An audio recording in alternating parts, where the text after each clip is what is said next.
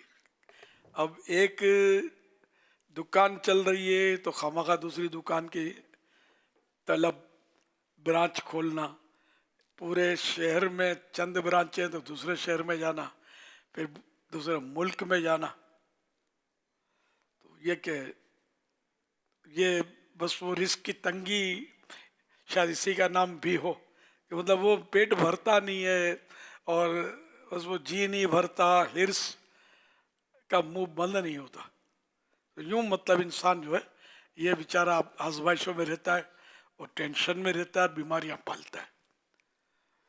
تو اگر جتنا ملا اس پر صبر و شکر کرے، قناعت کرے، حل من مزید کا بول، حل من مزید کا اور چاہیے، یہ مطلب یعنی کہ یہ بورڈ ہٹا دے، جتنا دیا اللہ نے شکر، اللہ کا شکر ہے، اور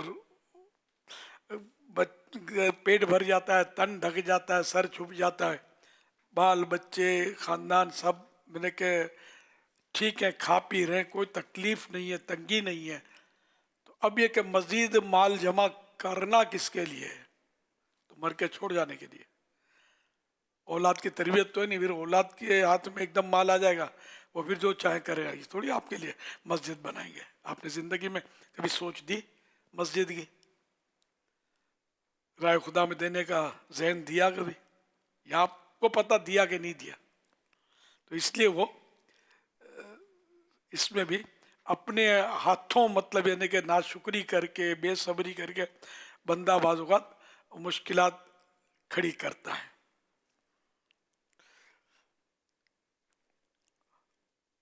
صلو علی الحبیب صلی اللہ علی محمد۔ ہاں، جس کو واقعی تنگ دستی ہے اور رزق کی تنگی یہ بھی پریشان کن ہے، تو اس کے لیے ایک وظیفہ پیش کیا جاتا ہے۔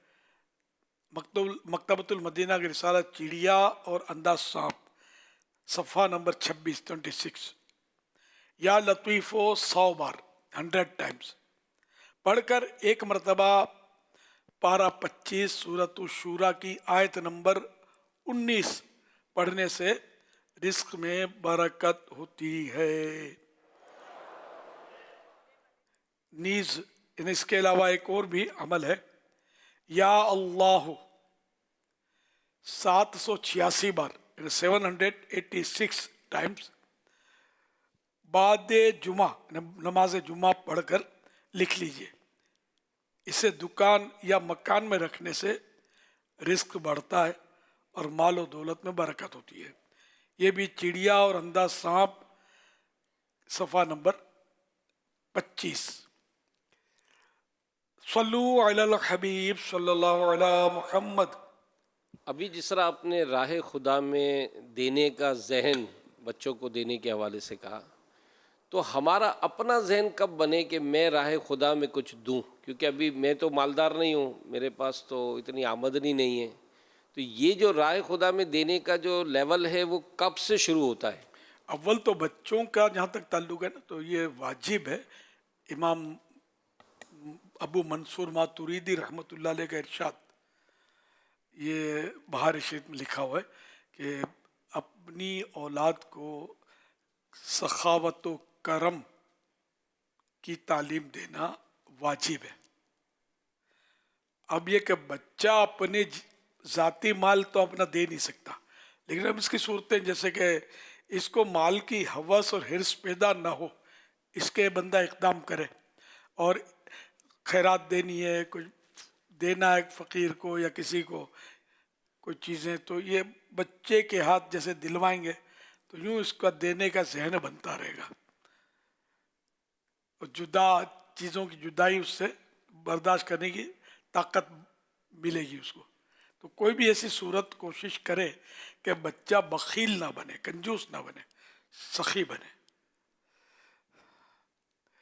اب یہ کہ ہم کیسے، تو اس کے تو فضائل پڑھیں گے تو ہی فضائل کیسے اللہ کی راہ میں دینے سے، یہ تو کنفرم ہے، حدیثوں میں بھی ہے، قرآن شریف میں بھی ہے کہ اللہ کی راہ میں دینے سے بڑھتا ہے، کم نہیں ہوتا۔ جو لوگ سخاوتیں کرنے والے اپنے تو دیکھے ہوں گے کہ ماشاءاللہ کر رہے ہوتے سخاوتیں، تو ان کو کبھی یہ نہیں آپ سنیں گے کہ اب یہ کنگلے ہو گئے، مال یہ ہو گیا وہ ہو گیا، کوڑی کوڑی کے محتاج ہو گئے، ایسا شاید آپ نے سنا نہ ہو۔ وہ دیتے ہیں، اس سال زکوٰۃ جیسے ان کی مثال کے طور پر ₹1,00,000 نکلی، دے دی اس نے خوب، اور بھی اپنے مال میں سے خیرات کی، غریبوں کی مدد کی، تو آئندہ یہ ₹2,00,000 زکوٰۃ دے گا، 1.5 دے گا، انشاءاللہ اس کو بڑھے گا، کم نہیں ہوگا۔ تو زکوٰۃ وغیرہ دینا تو خیر وہ تو ہے ہی فرض، اور دیگر جو مطلب کام ہوتے ہیں نا، جیسے غریبوں کی مدد صدقات واجبہ سے نہیں، ویسے ہی جس کو صدقات نافلہ کہہ لیں، سمجھے، یعنی وہ خیرات کے جو فرض واجب نہیں ہے، نفل ہے، یہ بھی جو کریں گے اچھا، مہمان نوازی کریں گے، مہمانوں کو کھلائیں گے پلائیں گے، سحر و افطار کروائیں گے لوگوں کو، اور اس طرح جو بھی مطلب یہ نیازیں کریں گے، غوث پاک کی نیاز کریں گے، غریب نواز کی نیاز کریں گے، تو اعلیٰ حضرت کی نیاز کریں گے، تو پھر جناب والا 12ویں شریف کی نیاز کریں گے، تو اس طرح کے جو یہ خیراتیں اور یہ اچھے اچھے کام میں جو رقمیں خرچ کرتے ہیں نا، ان کو دیکھیں، ان کا ہاتھ چھوٹی ہوگا، ہاتھ کھلا ہوگا، اور ان کو آتا بھی رہتا ہوگا، ان کو سمجھ نہیں پڑتی ہوگی بعض اوقات کہ یہ اتنا آتا کہاں سے۔ تو یہ مطلب بس شکر و صبر کی عادت ڈالے۔ ایک بہت بڑی پارٹی ہے ہماری جاننے والی، سمجھے، تو اپنے ان کے گوڈاؤن میں آگ لگ گئی، ₹1,00,00,000 کا مال میرا خیال چل گیا اس کا، تو میں تعزیت کے لیے پہنچا، تو پرانی بات ہے، تو وہ ابھی تک دھوئیں نکل رہے تھے اور مال اس کا گوڈاؤن میں، تو میرے کو بولتا ہے ابھی اپنے پاس اور بھی بہت ہے، ہاں یہ سب نہیں گیا میرا، یعنی کہ ہائے ہوئے میں مر گیا، میں برباد واویلا نہیں کیا، اپنے پاس بہت ہے، الحمدللہ، مجھے بہت مزہ آیا۔ تو ایسا ذہن بہت کم لوگوں کا ہوتا ہے، تو وہ ہرا بھرا ہے، بہت پیسہ اس کے پاس، واقعی ابھی تک یعنی کہ وہ موج کر رہا ہے۔ تو یہ ہونا چاہیے ذہن، یہ نہ ہو کہ میرا ہائے میرا مال، ہائے میرا جیب کٹ گیا، میرا موبائل چلا گیا، اب میں مر گیا، آگ لگ گئی، تباہ ہو گیا۔ تباہ ہو شیطان یار، ہم کیوں تباہ ہوں گے؟ تو مسلمان ہیں، ہمارے پاس شکر کا ہتھیار ہے، صبر کا ہتھیار ہے، دشمن کا مقابلہ کرنے کے لیے، شیطان کا مقابلہ اور نفس کا مقابلہ کرنے کے لیے، تو صبر کرنے والا مالدار ہے، سمجھے، ہو واویلا مچانے والا مالدار ہے تو بھی غریب ہے۔ صلو علی الحبیب صلی اللہ علی محمد۔ امیر سنت کے فیس بک پیج پر یہ سوال موصول ہوا ہے، کہہ رہے ہیں بعض لوگ حقوق العباد میں کوتاہی کرتے ہیں، لوگوں کو تکلیف پہنچاتے ہیں یا ان کے حقوق ضائع کرتے ہیں، مگر ساتھ ہی حقوق اللہ ادا کرنے میں بڑی سرگرمی دکھاتے ہیں، کیا اس طرح حقوق العباد کو چھوڑ کر صرف عبادات میں مشغول رہنا کافی ہے؟ خیر حقوق اللہ کی اپنی اہمیت تو ہے الحمدللہ، اور وہ ادا کرنے ہی چاہیے، تو حقوق العباد کا بھی لحاظ رکھنا چاہیے۔ حقوق العباد سب سے بڑے تو حقوق اللہ ہے۔ اچھا، اب حقوق العباد بھی وہی کہ یوں دیکھو تو بندہ بھی اللہ کا، حق بھی اسی کے، سمجھے، اس نے خود مطلب بندوں کے حقوق کو اس طرح مطلب یعنی کہ وہ ارشادات فرمائے، اور ترکیب اس طرح ہے کہ بندے کا حق یوں اہم کہ بندے کا اگر کسی نے حق مارا تو وہ بندے ہی پر چھوڑا ہے کہ یہ بندہ اس کو معاف کرے تو معاف ہو، توبہ تو کرے کہ اللہ کا حکم ہے تو توبہ کرے، لیکن معاف اسی صورت میں ہوگا کہ جب وہ بندہ معاف کر دے یا اس کو یہ ادا کر دے حق، تب فارغ ہوگا۔ تو یوں حقوق العباد کی اہمیت بہت زیادہ ہے، اس لیے مطلب یہ کہ بندے کا حق ہے کہ خالی گھور کے دیکھنا بھی کسی کو ڈرانے والی نظر سے یہ ناجائز ہے، تو حدیث پاک میں